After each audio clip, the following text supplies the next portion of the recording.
thao thức nhớ em rất nhiều.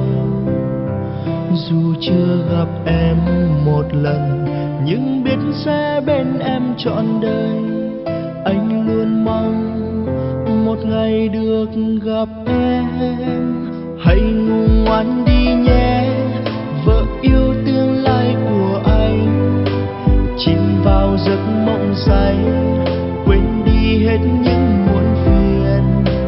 Chẳng tại vì duyên số cho đôi ta chưa thể gặp nhau.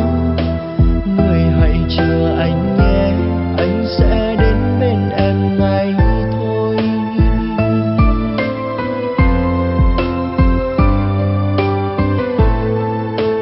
Nhiều ngày dài trông ngóng, anh chỉ muốn thấy em một lần, để vơi nỗi nhớ thương mong gặp em trong những giấc mơ.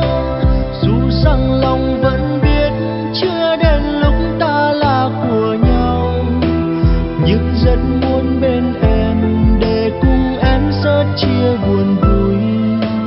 Lòng chẳng hề lo lắng em nơi đó đã yêu ai chưa.